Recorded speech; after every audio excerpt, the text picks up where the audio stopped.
What you talking about, Willis? Today I'd like to talk about the new watch that I got.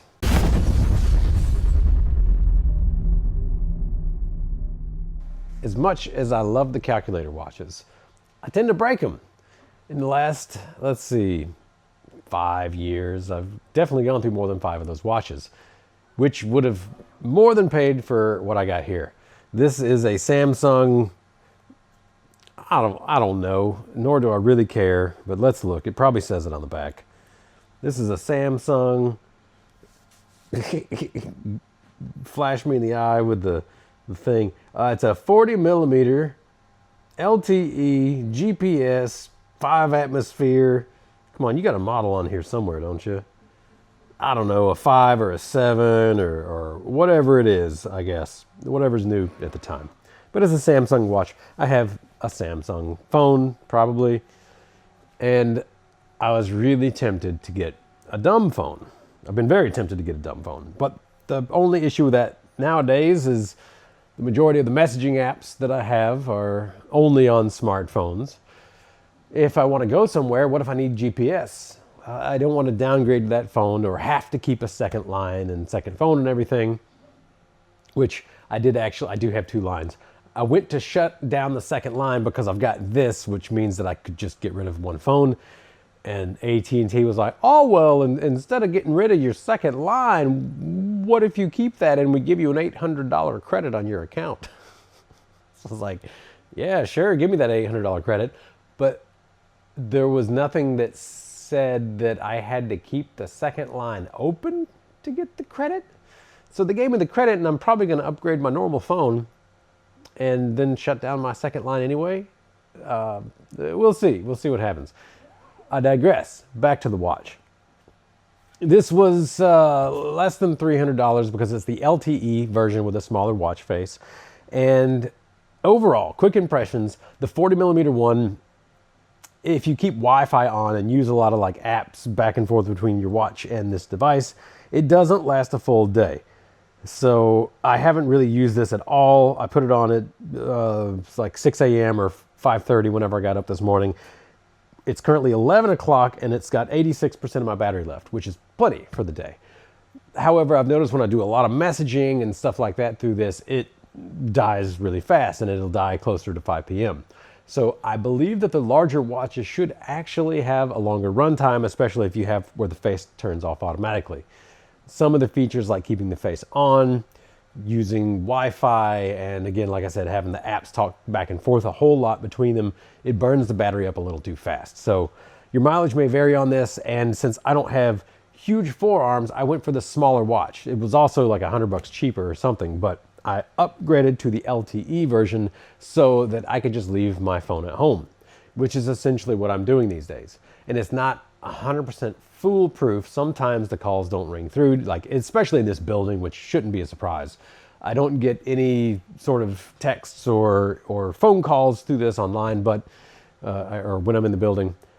But at the same time, this is a Dick Tracy watch. It's at this point, this is what they had in Dick Tracy, to where I don't carry a phone. And guess what? If I don't have my phone on me, I'm not tempted to look at apps. I don't get on YouTube and Facebook and all the other things that I could waste my time on, which does happen with a smartwatch, and the 100 questions that I have a day. I literally will just have tons of questions about, hey, what's this plant? How big does this plant get? Or, hey, what's the cost on this thing?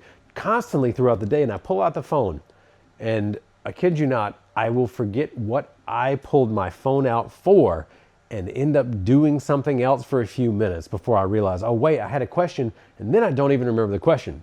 So what I've been doing instead, since I don't have a phone in my pocket now to constantly ask questions, is I just write it down, and then later I'll go just search them all at one time. And since I have a list, boom, boom, boom, go down the list, not a big problem. So I've actually gained back, on a good day of not using my phone much, a few hours, and on a bad day of getting stuck, just either dealing with the YouTube account as far as interactions or getting stuck on YouTube Shorts or something like that, I might gain back 8 hours in a day. And I, unfortunately, some days will waste that much time on a device. I grew the business online, and so I had sort of bad habits of being online for extended periods of the day. And a long time ago, I could easily write that off in my head as, well, that's the cost of growing a business. And at this point, it's not the best use of my time, nor is it the best way to grow a business. Of course, interacting some on YouTube and Facebook and all that is great as far as growing a business, but it doesn't take hours a day. I could go through once a day for 30 minutes, and that can be my marketing time, and it doesn't require a smartphone to be in my pocket at that. So this has gained back so much of my time that honestly I should have done it earlier. But what I didn't want was one more thing to distract me. And I didn't realize that these could function as my phone, so it kept me away from it. But I started asking some questions. I asked Google about it. Can I use a smartwatch as a phone replacement? And as long as you keep a phone so that it will tell your watch what to do, at least at this point in time, it can be a full replacement. And maybe in the future, or maybe there's another model that you're aware of, I could actually just have this as my phone. That would be pretty rad. But again, what if I go travel somewhere? I might want to use GPS. I might want to be able to stay in touch with my friends on Facebook and Instagram and YouTube and all the other apps that I use, WhatsApp and some other. I've got a whole folder full of them in the phone, which of course I don't let them ping my watch. It's phone calls and it's texts, and that's it. And it did take a few days of actually setting this up to tell it to stop giving me notifications for everything, because it would say, hey, you got enough steps today, or hey, your heart rate's a little high, oh, it's a little low. Hey, do you think you could get enough steps tomorrow? Hey, yesterday you got enough steps. Do you think you're going to get it done today? It was frankly infuriating at first, but once I got everything locked down, the only thing that I see is either reminders from my calendar, phone calls, or texts. And it works really nice. And I don't know if the reflections are going to be bad, but I've got a very simple watch face on here. It gives me my digital time, a readout of the energy, the battery over there. I've got the, of course, calculator, which I use constantly on this. And this is actually easier to actuate in some ways than the calculator watches. My fingers are evidently shaped just right for being able to touch a screen like this. And then we've got messages down below. Go back to the screen. We've got steps, we have a compass, and then we have weather.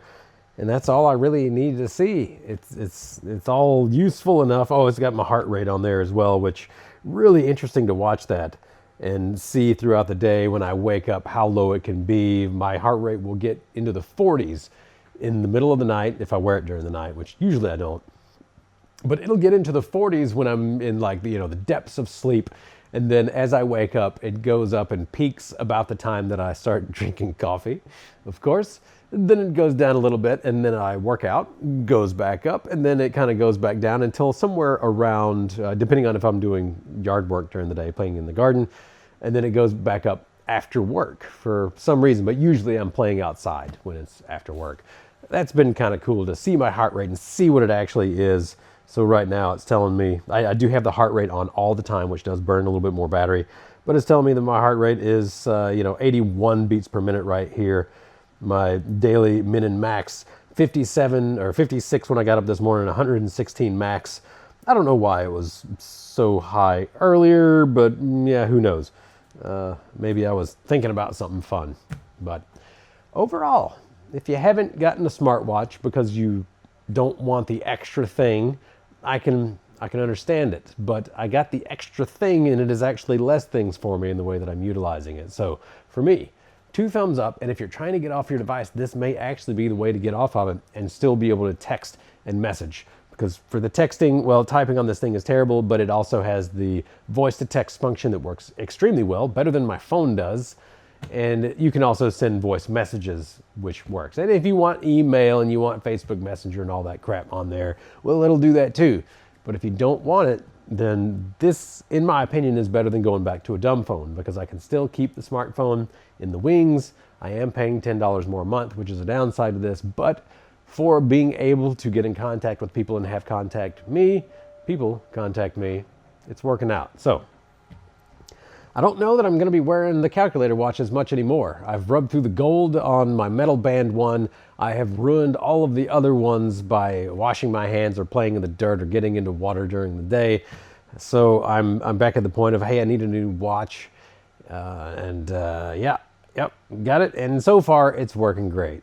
I'll let you know in the future if it doesn't work out so great. May need to go to that bigger watch face so that I can get better run time for my needs, but we'll see. Maybe you have some experience in that, and I would love your input on that if the larger ones get better run time. But maybe with a bigger screen, it's a wash, so I don't know. I don't know, and I don't want to buy another one just to find out either. So there you go. That smartwatch, instead of a dumb phone, it's what I did, and it's so far a pretty good choice. If you got any questions about this watch, or if you have any comments about the watch, because I know a lot of y'all probably have them, please put them down below. I'd love to hear your experiences with this. And questions, I'll try to get to them on that, but I'm not an expert on it yet. I've only been wearing this for about 2 weeks, but so far, 2 thumbs up. As always, thanks for tuning in. Have a great day.